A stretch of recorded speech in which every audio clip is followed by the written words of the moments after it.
Mm. Hello, we're doing part two of this after an audio issue, trying to see if it fixed itself. If you guys in the comments can let me know.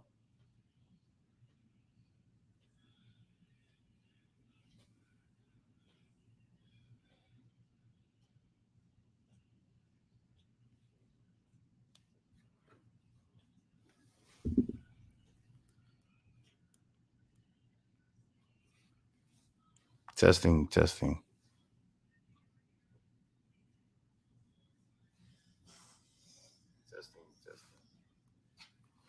All right, looks like it's working now. Don't know what happened. Well, anyways, good evening, everybody. Welcome back to State of the Steelers. I'm Daniel J. I'll be your host tonight. And the pick is in. The Steelers select Kenny Pickett, quarterback out of Pittsburgh, the hometown kid, the kid next door, the the quarterback that I least expected for us to select, to be honest with you. I was kind of hoping and praying that we'd kind of go a different route, a different position, to be completely honest with you guys. However, the pick is in, and it is going to be Pickett. Uh, in the post presser with Coach Tomlin and General Manager, uh, uh, they kind of talked about how Kenny Pickett was their top quarterback for this draft. They talked about how they were surprised that he was there. So I guess for a second year in a row, the Steelers just aren't going to be afraid of showing their hand, and they're going to choose who they're going to select, and don't care if anybody knows it. It worked out for them this year. They got their top selection. Regardless of what anybody else thinks, this is who they think is going to be the future for the Pittsburgh Steelers. Um, I'm quite surprised. I'm quite surprised. Uh, I was thinking that maybe we would potentially get Devin Lloyd, who was there sitting, still sitting there at the middle linebacker.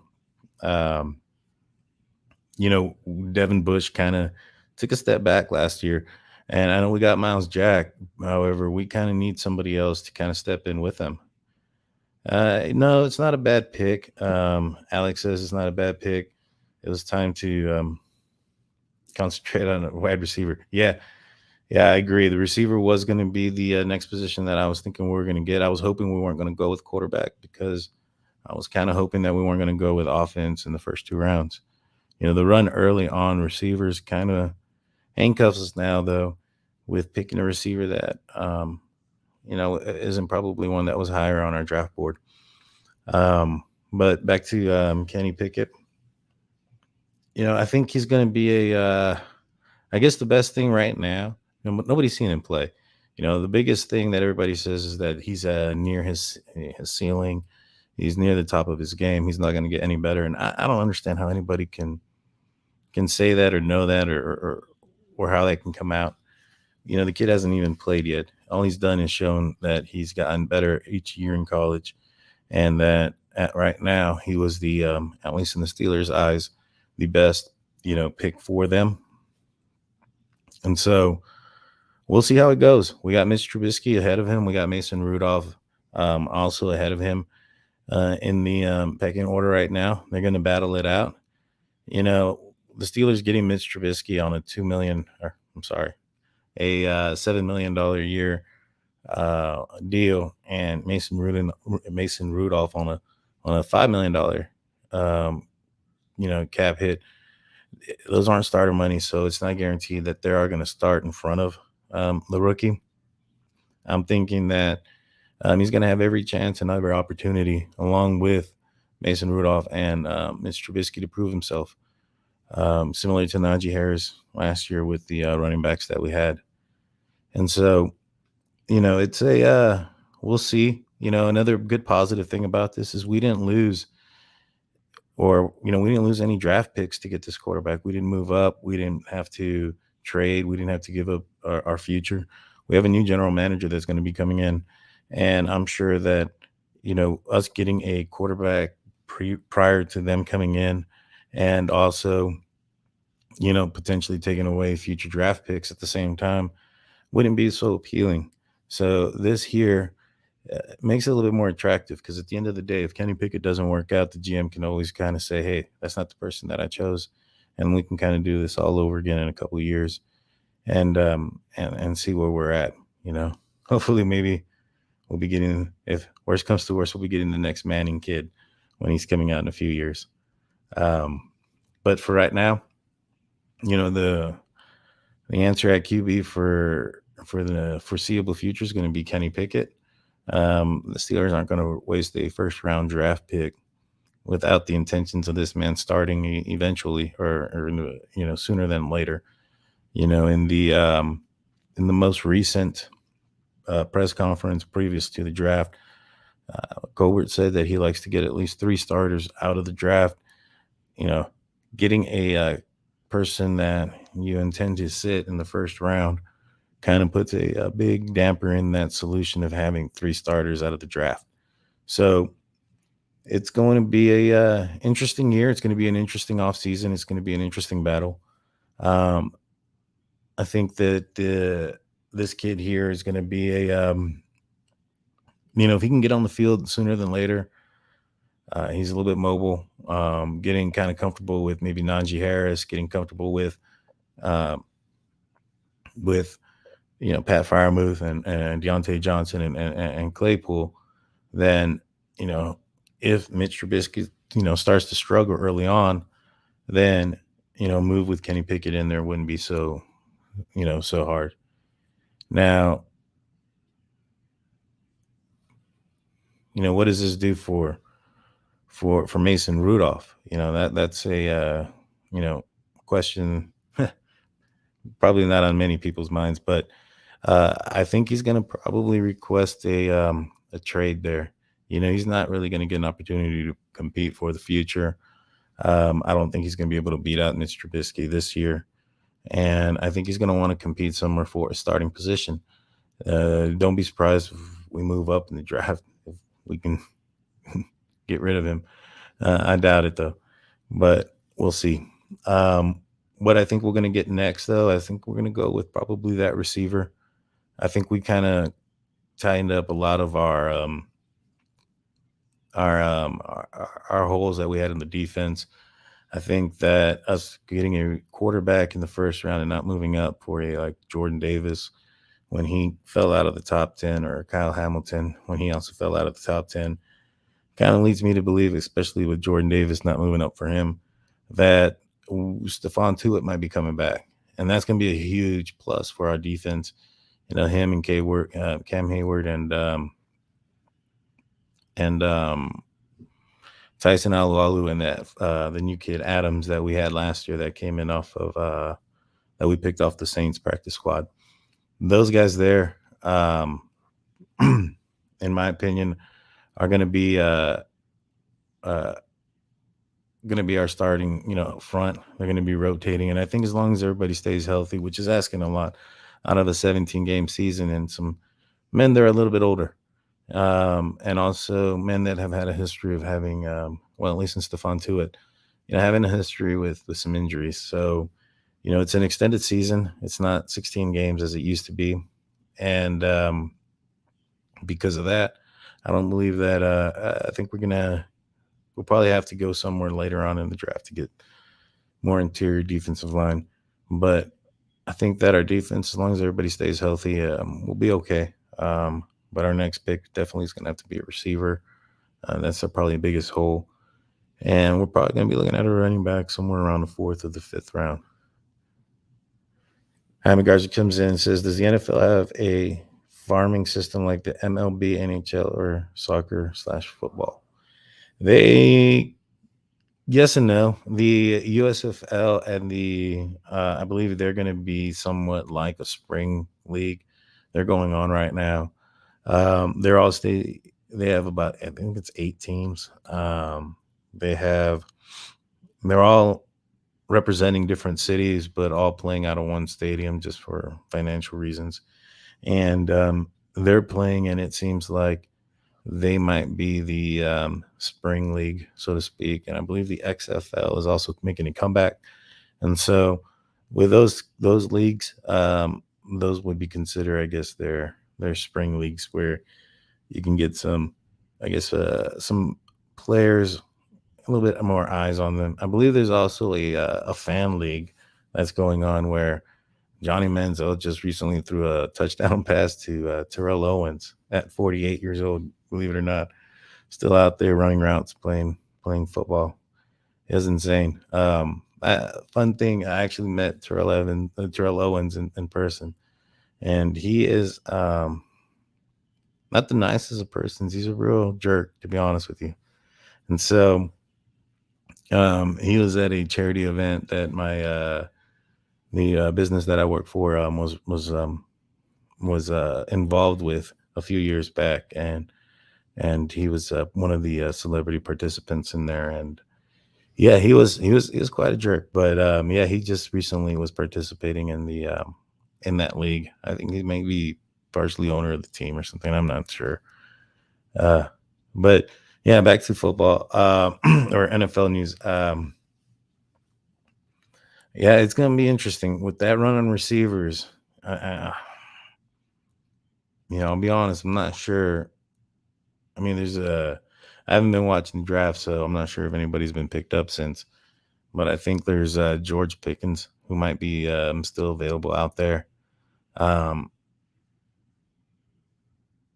I'm not sure though. One second, what does that say? Well, anyways, um,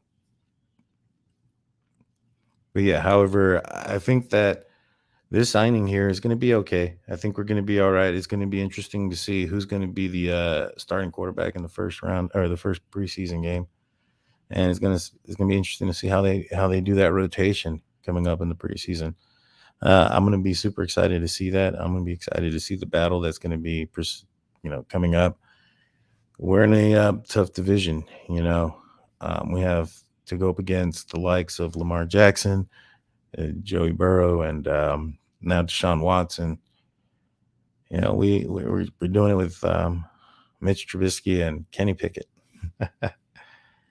uh, Sorry if I don't sound too enthused. This was a very big surprise to me.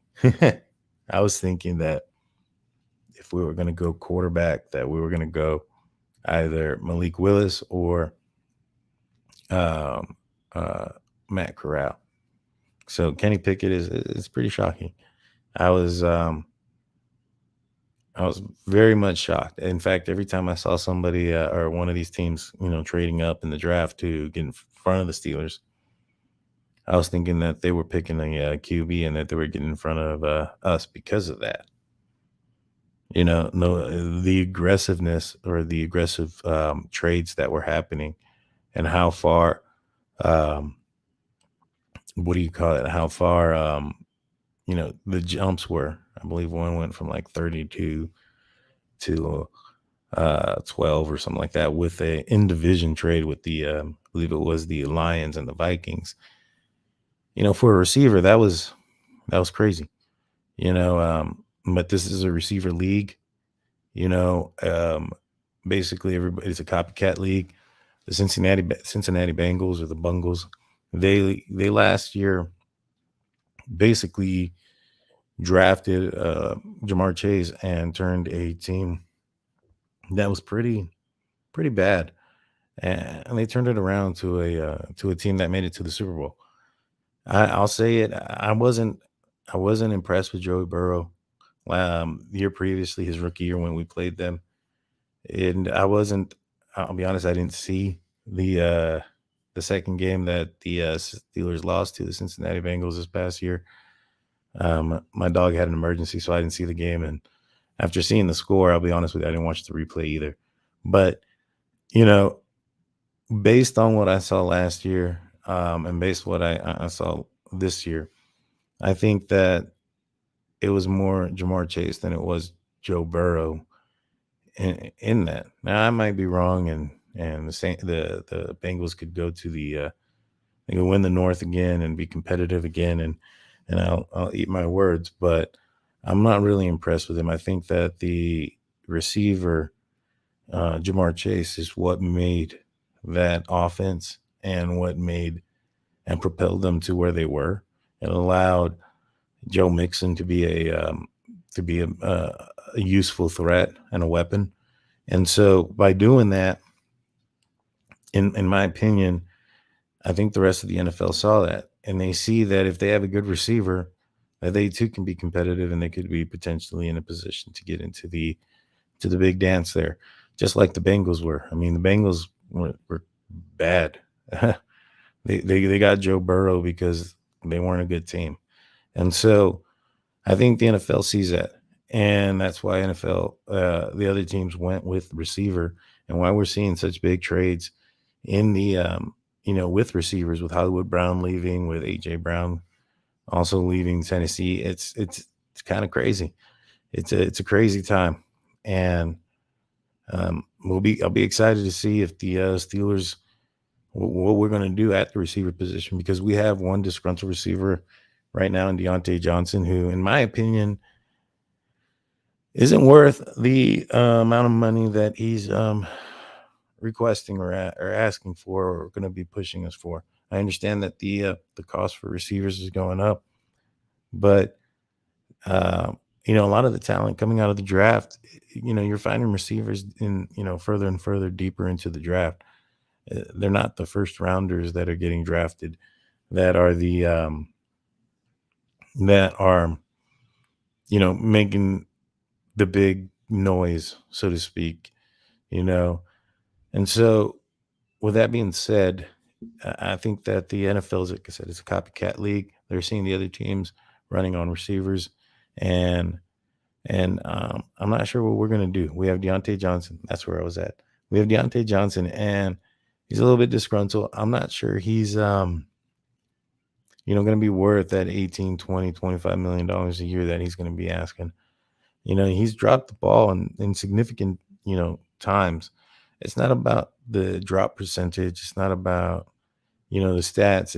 It's about the eye test. And with him, when Mason came in 2019, it wasn't just Moncrief that was dropping the ball.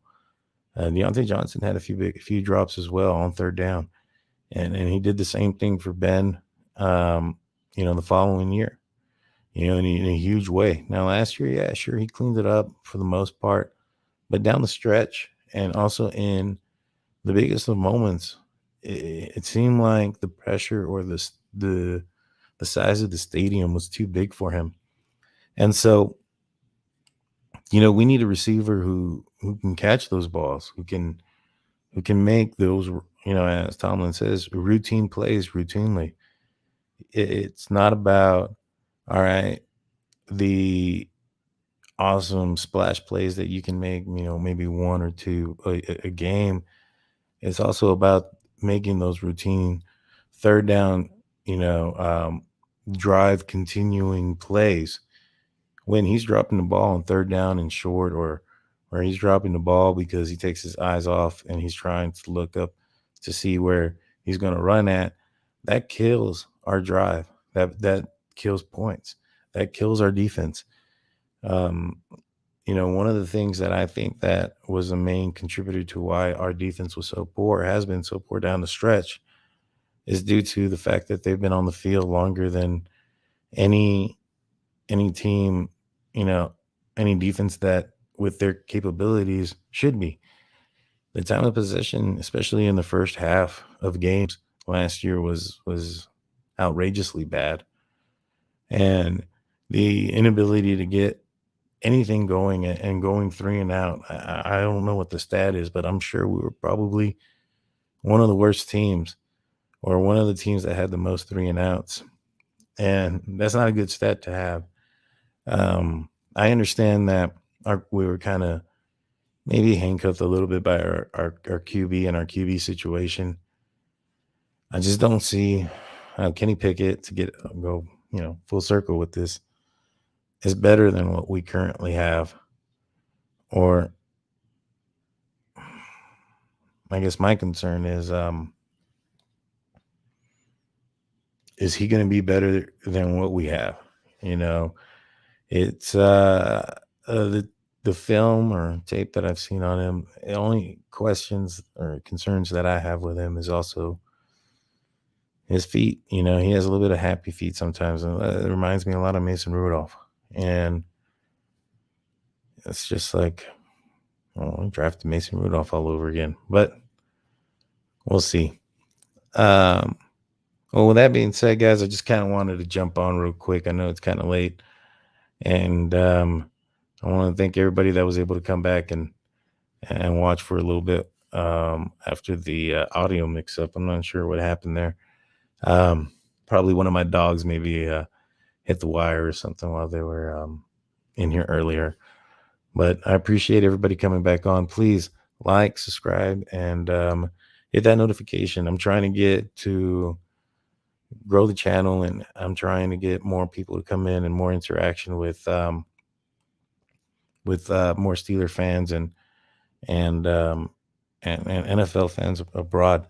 So even if you're not a Steelers fan and you have questions or comments, feel free. Come on in.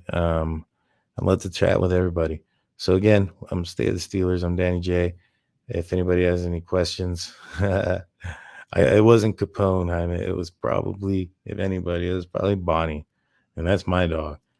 So me blaming her means it was probably her. But yeah, hit that like, hit that notification, hit that bell. That way you get notified when I'm coming on live.